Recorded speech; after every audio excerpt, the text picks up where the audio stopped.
Halo, pada video kali ini kita akan membahas mengenai bagaimana menambah user atau pengguna QuickBooks Online.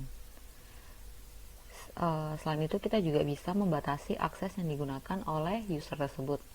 Pertama-tama kita akan melihat batasan pengguna atau user berdasarkan paket langganan yang kita pilih.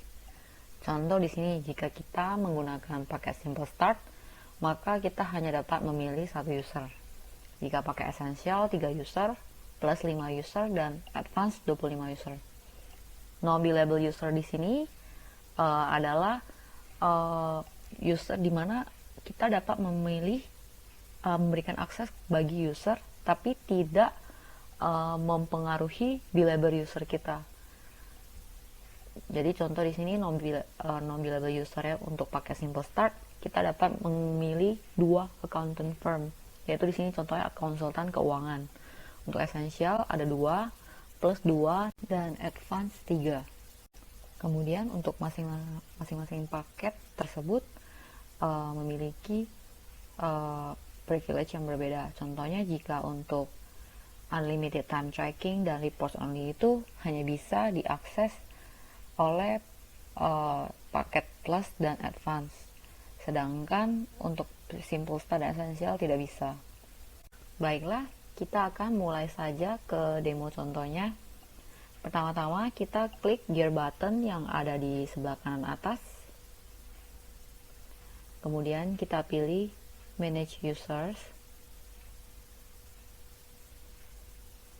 Nah, di sini kita bisa menambahkan user tergantung dari paket yang kita subscribe. Kita klik add user. Nah, di sini ada pilihan discount towards your user limit, berarti di sini yang tadi billable user yang udah dijelaskan di awal. Kemudian untuk yang don't count toward your user limit, berarti ini nggak mempengaruhi batas user yang sesuai dengan paket yang kita miliki. Untuk yang reports only dan time tracking only tadi hanya bisa diakses oleh paket plus dan advance. Nah, di sini ada pilihannya antara standard user dan company admin. Kalau standard user itu kita bisa kasih mereka full access atau kita batasi tanpa adanya hak privilege. Terus kalau misalnya company admin, mereka bisa akses semuanya, termasuk kirim uang, ubah password, nambah user. Di sini kita pilih standard user, kemudian kita klik next. Nah, di sini kita bisa mengatur akses mereka. Kita bisa pilih all. Kalau all di sini berarti mereka bisa lihat terus ngatur customer dan supplier, akses penjualan pembelian. Selain itu mereka juga bisa nambah, hapus edit karyawan, ubah preference, lihat log aktivitas, edit laporan budget, nambah account, transfer dana dan sebagainya. Kemudian kalau misalnya non, di sini berarti mereka sama sekali nggak bisa akses fitur accounting, tapi mereka bisa kerjain hal-hal lainnya, terus bisa submit timesheet mereka. Kemudian kalau misalnya limited, itu terbagi menjadi 2, yaitu customer dan supplier. Kalau misalnya untuk customer, seperti yang kita ada keterangan di samping ini, mereka berarti hanya bisa akses kegiatan yang berhubungan dengan penjualan. Contohnya mereka bisa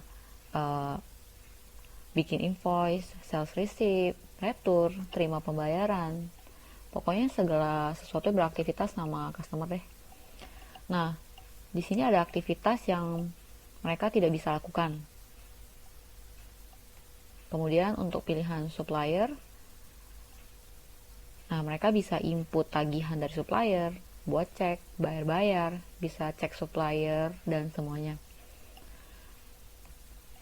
Jadi kita bisa memberikan akses limited ke si user, bisa dua-duanya atau salah satu aja. Contoh di sini kita pilih limited customers, kemudian kita klik next. Nah, di sini ada beberapa pilihan. Do you want this user to add, edit, and remove users? Berarti kita jawab no. Apakah kamu ingin si user bisa mengedit info perusahaan? No. Untuk manage subscription? No. Kemudian kita pilih next. Nah, di sini ini adalah info dari user yang akan kita invite ya. Contoh misalnya di sini Budi, saya ini aja. Contoh ini Budi aja, budi.com. Kemudian kita klik save. Nah, kita bisa lihat di sini udah ada si user yang tadi kita input ya infonya. Kemudian nanti akan di email ke si email ya si user tersebut, dan si user tersebut nanti bisa akses sebagai user di QuickBooks Online setelah mereka sign up terus login. Nah, kayaknya itu aja tutorial bagaimana cara kita dapat memilih user dan membatasi akses yang mereka miliki. Nah, kita sudah sampai pada penghujung video kali ini. Jika kalian suka videonya, jangan lupa untuk like, komen, subscribe, dan share. Terima kasih.